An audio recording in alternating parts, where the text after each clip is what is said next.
Restoring Men and History, The Duties of American Citizenship. Not the same speech by Theodore Roosevelt as The Man in the Arena, Citizenship in a Republic. So this is different, and it's very good for men to hear this one. 1883, January, Teddy Roosevelt gave it. At the time, he was the minority leader of the New York State Assembly, so he had not been president yet. He would later be the 26th president and served from 1901 to 1909.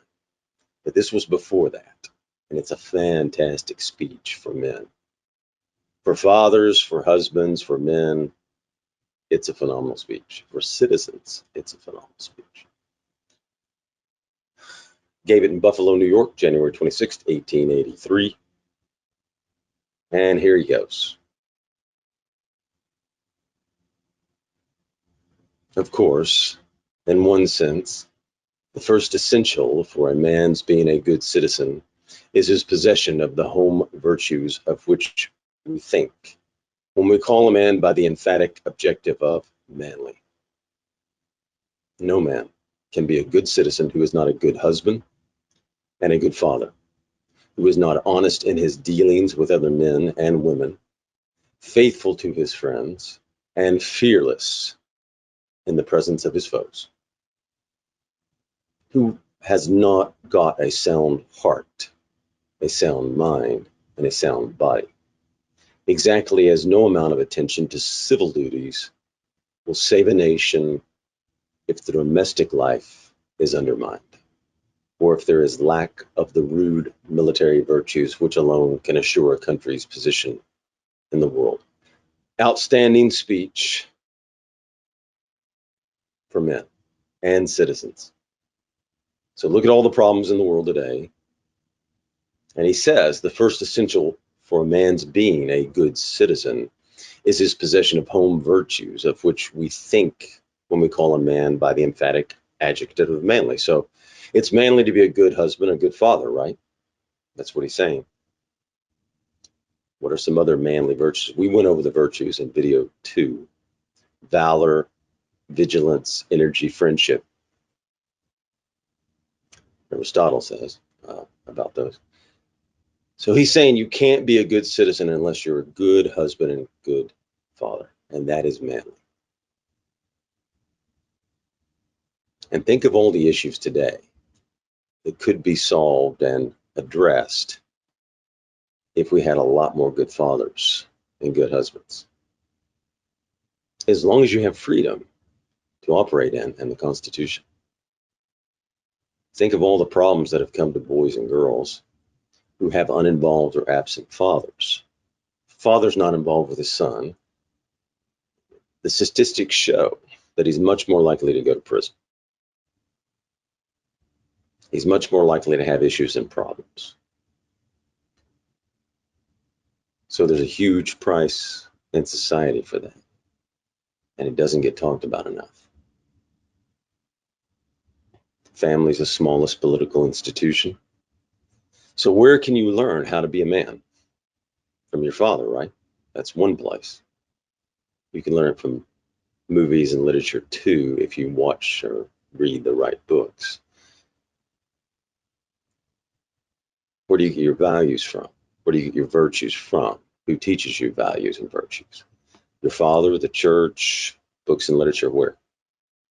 So if fathers are uninvolved in putting the values and virtues in children, mothers can do it too, by the way, of course. But if you're not teaching the virtues to your children and values, someone else will. The schools, Hollywood. So what is the value in spending time with your son, your wife? A happier wife, spending time with her, planning things. Happier children. Pursuit of happiness is in the Declaration of Independence. How do you have a happier family? Well, a man who's involved and in the family and active, right? Mother who's in the family and active. What's the value of a father spending time with his son to throw a baseball, throw a basketball, throw a football, take his son hunting, teach him life skills, by the way? How valuable would that be? Teaching self-reliance, how to hunt, how to take care of yourself if things go awry, how to start a fire in the rain, how to camp, gun safety, how to use a gun. By the way, a lot of those school shooters had uninvolved fathers and were on some kind of drug, but those are different statistics for a different day. But according to an article I read, many of them had uninvolved fathers. So teaching him the virtues, teaching him values, you want to do that right. What are you reading to him? What are you putting into him? What kind of books, what kind of material, what kind of movies? Are you putting in honesty, loyalty, truth, valor? Are you talking about those virtues and values with your son? Now, if you don't have an involved father, where can you go? This is the value of men's clubs and organizations, right? Because you can go into a men's club with men of all ages and have mentors and learn from the other men, gain wisdom and insight from the other men about business, about life, about marriage. So if you're in a group of, say, 21 years old to 80 years old, you're going to get the life experiences of all those men who've gone before you, as well as you can get the experience in books of men who've gone before you, right? So you can learn from that if your father's absent. Boys and girls need direction, not confusion, right? The world's a very confusing place. Some are trying to make it more confusing, but there's a natural order. By the way, many communists wanted to destroy the American family. So you can reflect upon that and confuse it. And the cultural Marxists, certainly, many of them were wanting to destroy the American family, devalue the American family. And who gains by that? Who gains power by that? Power and control. The weaker the family, the more power and control the government can have over you, right? The more division you create between man and woman, the more power and control you have over them. Between husband and wife, between children and father, all these divisions move the power somewhere else. Joseph Stalin said this, and we will read it. Joseph Stalin. America is like a healthy body, and its resistance is threefold. Its patriotism, its morality, and its spiritual life. So, and then he goes on, if you can undermine these three areas, America will collapse from within. So, look at who's trying to do that, and then ask questions of why. Power and control, right? Back to the reading. Faithful to his friends and fearless in the presence of his foes. This is a good thing, right? You want to be faithful to your friends, loyal, and yet you want to be fearless in the presence of your foes. Speak the truth. If you think something is infringing upon your rights, you need to voice your opposition and stand up for them. State the truth to protect yourself and your wife and your children and your friends. You have to be fearless about truth and your God-given rights. Have valor, a manly virtue. Faithful to his friends. We don't talk about that enough today. In fact, as you know from the friendship video, many people don't even have friends anymore. Not very good. Have good friends and be faithful to them. They will enrich your life. Friends that share your interests and values. They'll make you better and stronger. Honest in dealing with other men and women. How many problems would that solve? If people were just a little, and everybody's flawed and imperfect. This is not, he's not saying it to be perfect. He's just saying to be better. And you can set that goal, right, to be a little bit better every year. Sound heart, sound mind, sound body. So as a man, you want to develop your mind, body, and heart. Sometimes you hear about the body, sometimes you hear about the heart, and a lot of times you don't hear about the mind. Develop all three. TR went to a ranch. He had grown up in New York and went out to a ranch and built his body and read books to build his mind. So do you read good books? Do you work out with weights? What do you do for your mind, body, and soul? How do you develop those three? Do you read the Bible for your soul? Do you have dynamic conversations with men? Are you in a group of men? Are you prepared to defend your family with your mind, body, and soul? Sound mind, what's that mean? Sound, ordered, not all over the place, right? not chaos, order.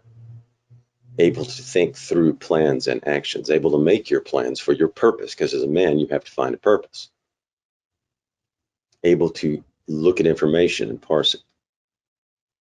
He goes on, exactly as no amount of attention to civil duties will save a nation if the domestic life is undermined.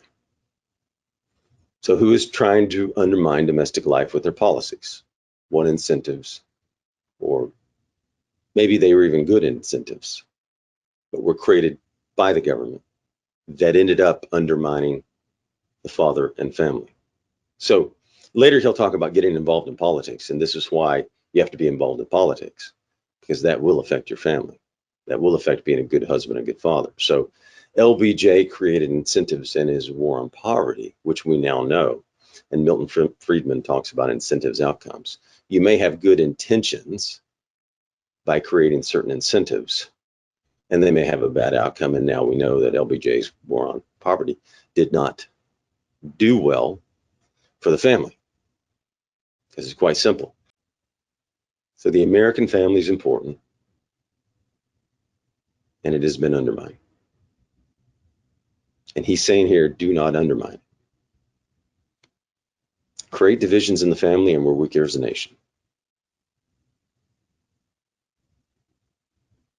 The enemy of the family wants to sow what? Confusion, disorder, and have chaos. Order, not chaos, is better. Our mothers who stay at home and raise children, valued the most by society, or valued by most in society. Who would not want to honor mothers who dedicate their life to raising children and being at home if they can? So that's family. He goes on to say, and who would influence the children if the mother and father aren't there? Who gets to influence the children? He goes on to say there's a lack of rude military virtues, which alone can assure a country's position in the world. Military virtues. In a free republic, so we need the valor. In a free republic, the ideal citizen must be one willing and able to take arms for the defense of the flag, exactly as the ideal citizen must be the father of many healthy children. A race must be strong and vigorous, he says. A strong and vigorous race can protect you from foreign invaders, and it can protect you from internal threats, right? It can also protect you from criminals coming into your house, and it can protect ideals. So you have to be strong to speak the truth today. What truths are being attacked today? It must be a race of good fighters and good breeders, else its wisdom will come to naught and its virtue be ineffective.